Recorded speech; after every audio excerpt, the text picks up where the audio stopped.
That's a really bizarre tangent to go down, but Sam yeah, sure. longs for the racism of the past. Don't we all? That's a joke. That is legally speaking a joke. Yeah, obviously racism is bad.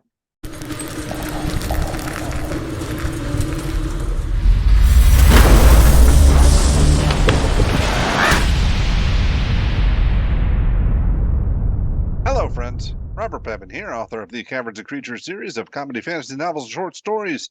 With me is Sam West, and today we're talking about the spell Hold Person. I've been held. I'm paralyzed. I cannot move. This is second level enchantment from the player's handbook. Action to cast, range 60 feet, verbal sonic control components. It requires a small straight piece of iron.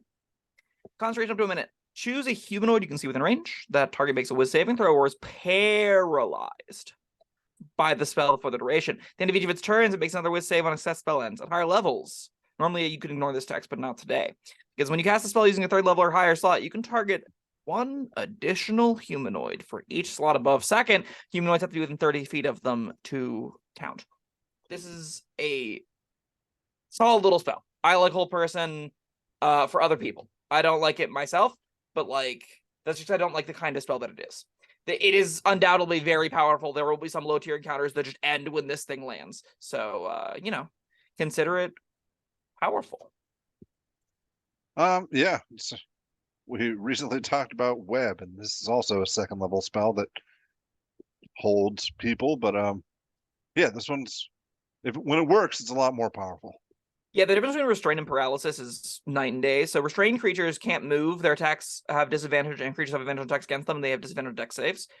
That's what Web gives you with restrained. Paralyzed creatures are incapacitated, which means they can't take actions or reactions, period.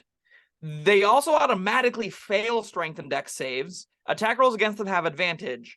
And then the real juicy bit. Every attack that hits them is a crit, as long as they're within 4 feet of them.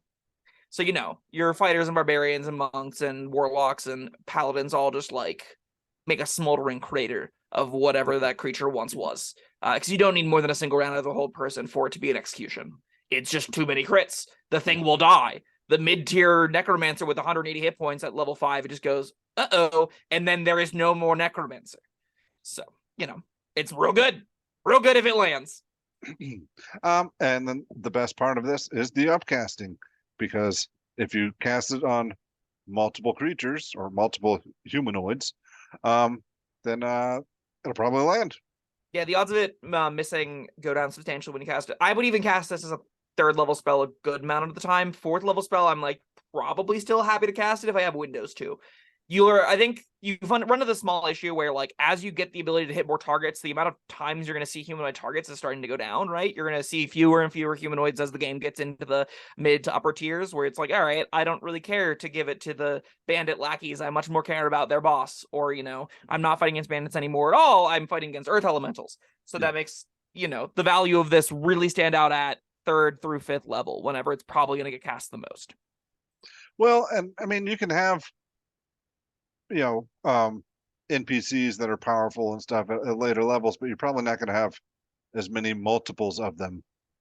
So, if you've got, one wizard, a human wizard with a bunch of, I don't know, beholders at his command, do you use this? Do you, Probably. I don't know. It's a really cheap saber die. So Right, a lot of the time no, you'll just go oh, great, for that particular individual. It's still going to feel worse than holding a bunch of the beholders, though, Yeah. I think more likely we're going to see is a beholder boss with, a couple wizard underlings, and you're like, I guess I hit a couple of the wizard underlings. That's still pretty good. A lot of times it gets counterspelled, but that's still fine. You're training resources. And your resources second level spelled sometimes. So, This, I will say, this is an effect that does justify eating a counterspell if you're against, or even legendary resistance. If you're against some kind of upper tier villain that is a humanoid, they can't get hit by this. If they get hit by this, your paladin just starts rubbing their hands together, and then those smites do double damage, and that's disgusting. So, this is the kind of effect that for a second level spell in some campaigns is just a must answer problem. That makes it very powerful sometimes. There will also be tables that just don't kill humanoids, right? There will be real tables where this doesn't have text because you're fighting in an undead apocalypse, because you're fighting in, a giant elemental wasteland, because you haven't actually fought a humanoid creature. You're just killing, non-sentient oozes and crap, this is just not going to have text. Now, most tables are going to have some humanoids, and usually it's a lot of humanoids in the low tiers, like goblins and orcs and humans and all of that jazz. There will, Wait, do goblins count as humanoids, or are they sure do. like goblinoid? No? They're humanoid parentheses goblinoid. Has that been Okay. explained well? Sure has it.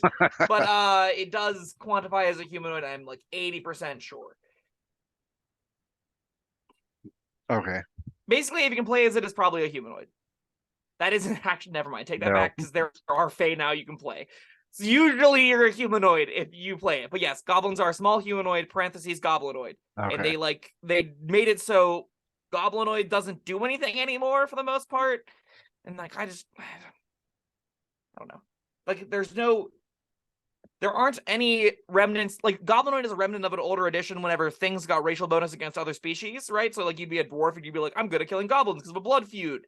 That no longer exists. So you're just kind of like, what does the term goblinoid actually meaningfully do here? Because there aren't abilities in this game that go other goblinoids get bonuses or anything to that effect. That's a really bizarre tangent to go down. But Sam yeah, sure. longs for the racism of the past. Don't we all? That's a joke. That is legally speaking a joke. Obviously racism is bad.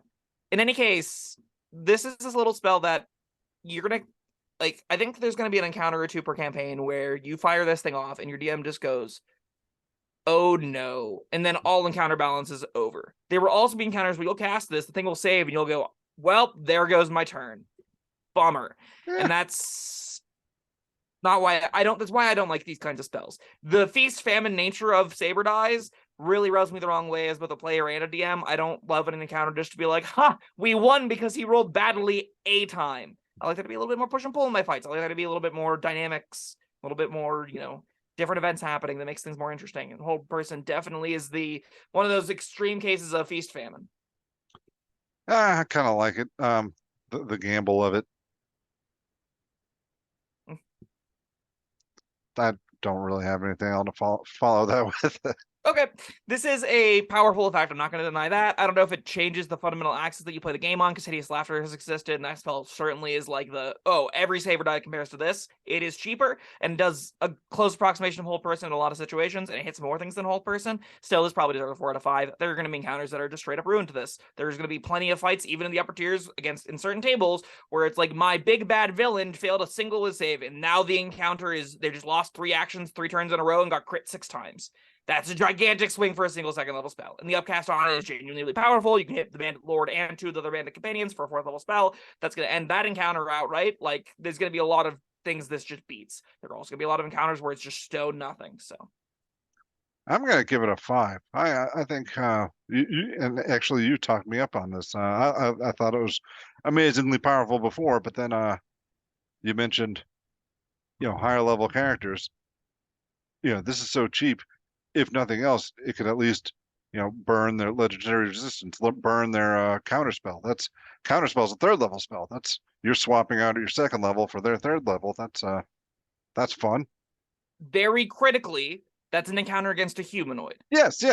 And that's certainly not usually the case past 5th level, right? Like, I want to make it very clear, this spell does not have that high of an impact the majority of the time, because the majority of the time you're not fighting humanoids. Against giants, nothing. Against dragons, nothing. Against fae, nothing. Against undead, nothing. Against all of the other creature types in this game, dead. So that makes me have a very hard time giving it a 5. It's really easy to counteract. Just don't throw humanoids at them. Mind flayers aren't humanoids, right? They're or aberrations. 4 is probably the responsible decision. I'm going to stick with 5. Yeah. All right. This doesn't mean anything. No, nobody's basing their picks on my ratings. All right. That was Hold Person. Good spell, I think.